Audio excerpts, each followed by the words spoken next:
연구소 소장 이의엽입니다. 지소미아 종료 그리고 국방비 증액에 관해서입니다.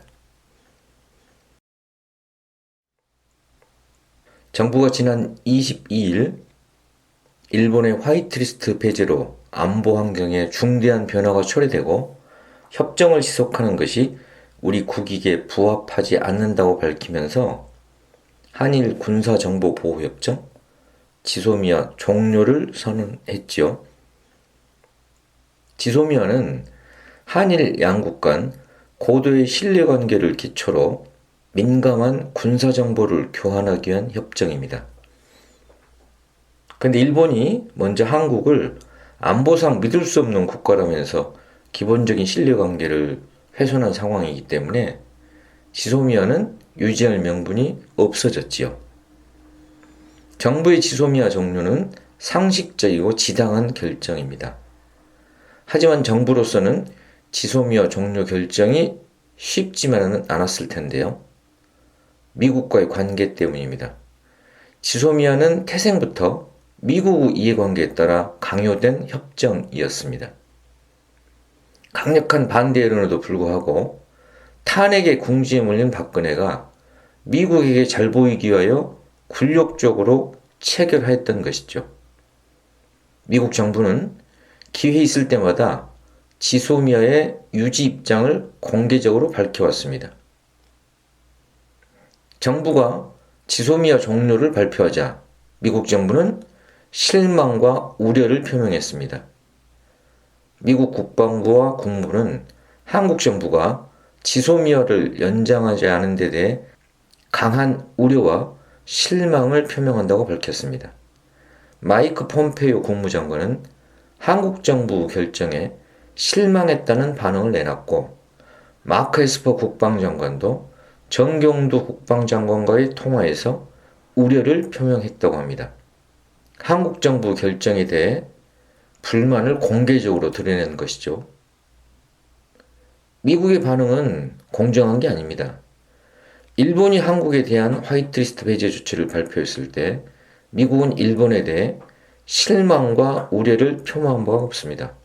일본의 도발에 대해서는 강 건너 불구경하듯이 침묵으로 일관하다가 한국 대응 조치에 대해서 불만을 드러내는 미국의 태도야말로 실망스러운 거죠.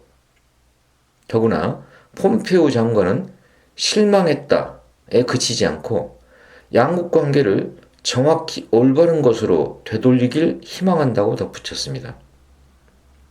한국 정부 결정에 대해 유감을 표시하면서 이를 번복하라는 말처럼 들립니다. 무례하게 짝이 없는 내정 간섭 발언이죠.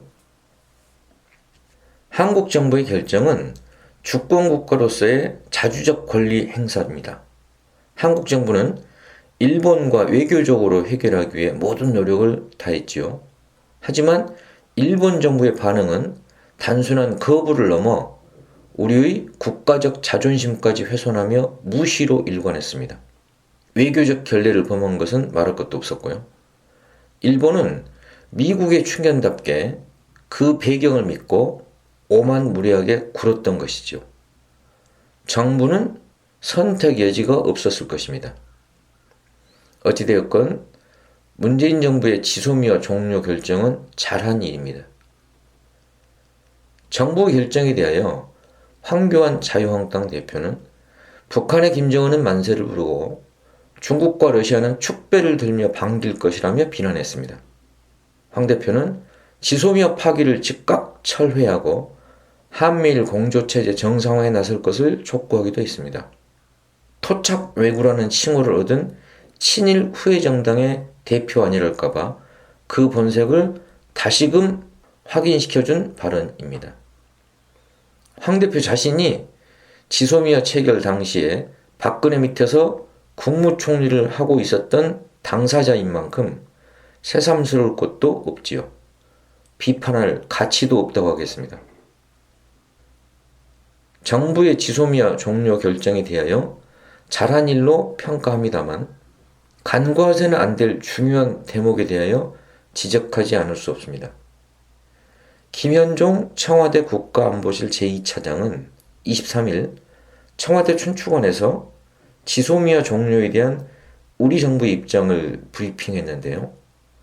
그는 브리핑 말미에 정부는 앞으로 국방예산 증액, 군, 정찰, 위성 등 전략자산 확충을 통한 우리의 안보 역량 강화를 적극 추진해 나갈 것이라고 밝혔습니다. 정부가 지소미아 종료를 핑계로 국방 예산을 올릴 궁리를 하고 있음을 엿보여줍니다. 우려와 실망을 표명하지 않을 수 없습니다. 내년도 국방 예산이 큰 폭으로 인상될 모양입니다. 이해찬 더불어민주당 대표는 대폭적인 국방 예산 증액을 시사했는데요. 이 대표는 23일 국방 예산 증가율은 문재인 정부가 7.6%이고 박근혜 정부 4.2%, 이명박 정부 5.2%였다면서 내년 국방 예산도 많이 증액돼 처음으로 50조 원이 넘지 않을까 한다고 밝혔습니다. 단지 우려와 실망에 그치지 않고 국방 예산의 대폭 증액이 명백한 현실로 가시화되고 있습니다. 군이 25일 독도 방어훈련을 동해 영토수호 훈련으로 확대 전격 개시했습니다. 정부가 지소미아 종료를 선언한 지 사흘 만입니다. 독도 방어훈련에는 통상 해군의 한국형 구축함과 P-3C 해상 초계기, 해경 함정, 공군의 F-15K 전투기 등이 참가해 왔습니다. 그런데 이번 훈련에는 이지스 구축함 세종대왕함이 처음으로 투입됐고 육군 특전사도 처음으로 참가했습니다. 이번에 투입된 전력은 예년과 비교해 2배 정도 확대됐다고 하지요. 겉으로 내세우는 훈련 확대의 명분은 영토수호지만 국방 예산을 크게 늘리기 위한 분위기 조성용이라는 혐의를 지우기 어렵습니다. 정작 주목해야 될 문제는 민생입니다. 정부가 지소미아 종료를 선언한 22일 통계청이 2분기 가계 동향조사 결과를 발표했습니다. 하위 20%인 1분위 가구의 월 평균 소득이 600원 늘어난 반면에 상위 20%인 5분위 가구의 소득은 29만 1,100원 증가한 것으로 나타났습니다. 소득 격차가 810만 원으로 더 벌어져서 최대 격차를 기록했지요. 균등화 시장 소득에 공적 이전 소득을 더하고 공적 이전 지출을 뺀 소득을 균등화 처분 가능 소득이라고 하는데요. 쉽게 말해 가구가 실제 쓸 수 있는 돈이죠. 이걸 보면 1분위 가구의 처분 가능 소득은 1.3% 줄었습니다. 그 결과 균등화 처분 가능 소득의 5분위 비율은 5.3배에 달했습니다. 통계가 작성된 2003년 이후 가장 악화된 수치입니다. 부익부 빈익빈이 갈수록 심화되고 있음을 보여줍니다. 한국 경제는 큰 어려움에 직면해 있죠. 미국과 중국의 무역 분쟁 등으로 수출 감소세가 9개월째 이어지고 있고요. 지난 7월 한국은행은 올해 경제 성장률 전망치를 2.5%에서 2.2%로 낮추고 기준금리를 0.25%포인트 전격 인하했습니다. 기준금리 인하는 2016년 6월 이후 3년 1개월 만입니다. 예상을 깬 전격 금리 인하인데요. 수출 부진 등으로 경기 후퇴 조짐이 뚜렷하다는 판단에 따른 것입니다. 홍남기 부총리 겸 기획재정부 장관은 23일 정부 세종청사에서 가진 기자간담회에서 내년도 정부 예산안은 513조 원대 수준으로 편성 작업 중이라고 말했습니다. 올해보다 9.2% 증액된 규모인데요. 홍 부총리는 글로벌 경제와 하방 위험이 커지는 상황을 감안했다고 설명했습니다. 정부 재정 확대는 바람직하지요. 문제는 민생입니다. 재정 확대로 갈수록 악화되고 있는 가계소득 격차를 개선할 수 있느냐죠.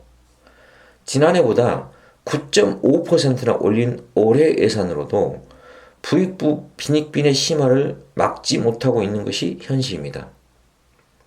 이호승 청와대 경제수석은 25일 2분기 가계소득 격차가 같은 분기 기준 역대 최대로 벌어졌다는 지적에 대하여 전체적인 소득 수준에서 상당한 개선이 있었다면서 전반적으로는 긍정적으로 평가할 수 있다고 자평했어요. 통계청 지표는 말할 것도 없고 민생의 체감 현실과 너무나 동떨어진 평가지요.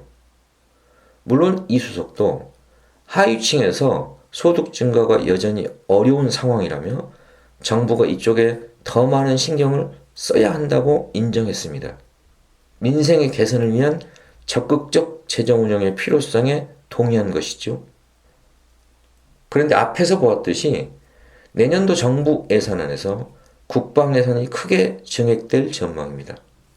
그렇게 되면 정부 재정이 확대되더라도 그것이 민생의 개선으로 이어지기는커녕 되레 민생의 악화로 귀결될 것입니다. 올해 정부가 발표한 지표에서 나타나고 우리가 현실에서 체감하고 있지 않습니까? 그래서 깜박이는 좌회전인데 정작 차는 우회전한다는 비판이 나옵니다. 입으로는 민생의 개선에 더 많은 신경을 쓰겠다고 하면서도 정작 정부 재정 운용은 국방예산 증액으로 치우치고 있기 때문이지요. 지난해 4.27 판문점 선언과 9.19 평양 공동선언에서 남과 북은 단계적 군축을 추진하기로 합의한 바 있습니다. 그런데 문재인 정부가 이명박 박근혜 정부 때보다 훨씬 많은 국방비를 쓴다면 어떻게 될까요? 말과 행동이 앞뒤가 안 맞고 모순되지요. 군축이 어렵다면 국방비 동결이라도 해야 맞습니다. 26일 당정협의와 29일 임시국무회의를 거쳐 다음 달 3일 국회에 정부 예산안이 제출됩니다. 예의주시할 일입니다.